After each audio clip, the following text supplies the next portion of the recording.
The Dursleys were cowering against the wall. "Do you mean to tell me," he growled at the Dursleys, "that this boy knows nothing about anything?"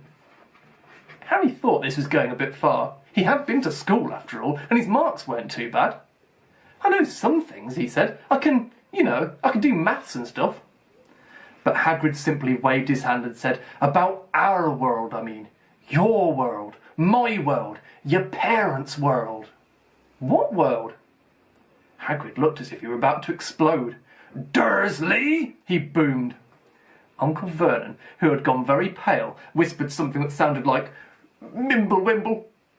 Hagrid stared wildly at Harry. "But you must know about your mum and dad," he said. "I mean, they're famous. You're famous." "What? My mum and dad weren't famous, were they?" "You don't know. You don't know." Hagrid ran his fingers through his hair, fixing Harry with a bewildered stare. "You don't know what you are," said Hagrid. Uncle Vernon suddenly found his voice. "Stop!" he demanded. "Stop right there! I forbid you to tell the boy anything!" A braver man than Vernon Dursley would have quailed under the furious look Hagrid now gave him. When Hagrid spoke, his every syllable trembled with rage. "You never told him what was in the letter Dumbledore left for him. I was there. I saw Dumbledore leave it, Dursley, and you've kept it from him all these years." "Kept what from me?" said Harry eagerly. "Stop! I forbid you!" yelled Uncle Vernon in panic. Aunt Petunia gave a gasp of horror. Go boil your heads, both of you," said Hagrid. "Harry, you're a wizard." There was silence inside the hut. Only the sea and the whistling wind could be heard. "I'm a what?" gasped Harry. "A wizard, of course," said Hagrid, sitting back down in the sofa, which groaned and sank even lower. "And a thumping good one, I'd say, once you've trained up a bit. With a mum and dad like yours, what else could you be? And I reckon it's about time you read your letter." Harry stretched out his hand at last to take the yellowish envelope addressed in emerald green to Mr. H. Potter, The Floor, Hut on the Rock, The Sea.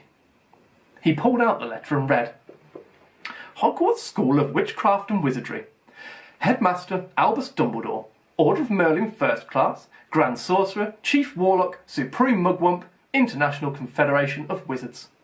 Dear Mr. Potter, we are pleased to inform you that you have a place at Hogwarts School of Witchcraft and Wizardry.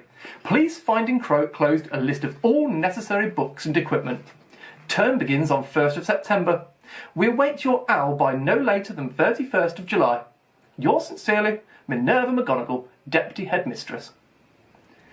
Questions exploded inside Harry's head like fireworks, and he couldn't decide which to ask first. After a few minutes he stammered, "What does it mean, they await my owl?" "Galloping Gorgons! That reminds me," said Hagrid, clapping a hand to his forehead with enough force to knock over a cart horse. And from yet another pocket inside his overcoat he pulled an owl. A real, live, rather ruffled-looking owl. A long quill and a roll of parchment. With his tongue between his teeth he scribbled a note, which Harry could read upside down. "Dear Mr. Dumbledore, given Harry his letter, taking him to buy his things tomorrow. Weather's horrible. Hope you're well. Hagrid." Hagrid rolled up the note, gave it to the owl, which clamped it in its beak, went to the door and threw the owl out into the storm. Then he came back and sat down as though this was as normal as talking on the telephone. Harry realised his mouth was open and closed it quickly. "Where was I?" said Hagrid. But at that moment Uncle Vernon, still ashen-faced but looking very angry, moved into the firelight. "He's not going," he said. Hagrid grunted. "I'd like to see a great muggle like you stop him," he said. "A what?" said Harry, interested. "A muggle," said Hagrid. "It's what we call non-magic folk like them, and it's your bad luck. You grew up in a family of the biggest muggles I ever laid my eyes on." "We swore when we took him in we'd put a stop to that rubbish," said Uncle Vernon. "Swore we'd stamp it out of him. Wizard indeed." "You knew?" said Harry. "You knew I'm a wizard?" "Knew?" shrieked Aunt Petunia suddenly. "Knew? Of course we knew.